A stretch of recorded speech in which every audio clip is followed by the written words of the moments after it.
जो सांझ ख्वाब देखते ভাই আজকে না আমার অনেক বড় একটা স্বপ্ন পূরণ হয়ে গেল। बिछड़ के आज দুর্বোকা, তোর ভাই যেখানে আছে সেখানে কি তোর কোনো স্বপ্ন অপূর্ণ হবে নাকি?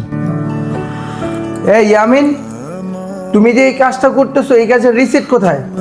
के रात স্যার, ও আমার আপন ছোট ভাই, ও গ্রাম থেকে আসছে।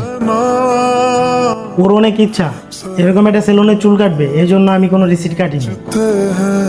কি রিসিট ছাড়া চুল কাটতেছো? এটা কি তোমার বাপের সেলুন? তোমার ভাই আসছে না কে আসছে, আমি কি করব? जिन्होंने ली নিজে খাইতে পারোস না, আবার ছোট ভাইরে গ্রাম থেকে শহরে নিয়ে আইছস ওর ইচ্ছা পূরণ করতে। হ্যাঁ, के चलेंगे हरदम अब बांटते हैं ये ফকির নির্পোলা, তোর এই সেলুনে চাকরিতে রাখছি, এটাই তো তোর সাত কপালের ভাগ্য। আবার তুই তোর ছোট ভাইরে এই সেলুনে ঢুকানোর সাহস কে দিছে তোরে? नैना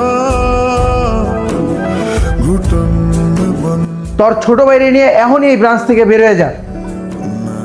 नैना বস বস বস, আসসালামু আলাইকুম বস। আপনি কখন আসলেন বস? अब देखते थे नैना बिछड़ के তুমি কাকে ফকিন্নির বাচ্চা বলতেছো? তুমি একদিন নিজে ছেঁড়া শার্ট পরে এসেছিলে আমার ব্রাঞ্চে চাকরির জন্য।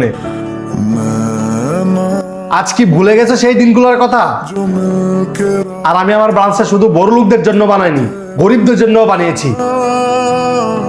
কারণ আমি নিজেও একটা মধ্যবিত্ত ফ্যামিলি থেকে বিলং করি। আমার কাছে সবাই সমান। जुदा এই শোনো, তুমি তোমার ভাইকে আজকে আমাদের সেলুনে সব থেকে প্রিমিয়াম যে সার্ভিসটা আছে এটা দিবা। আর তুমি শুনো, তুমি আজকে আমার ব্রাঞ্চ থেকে রিজাইন দিবা। তোমার মতো ম্যানেজার আমার আরেকসে থাকার যোগ্যতা নেই। বের হয়ে যাও। घुटन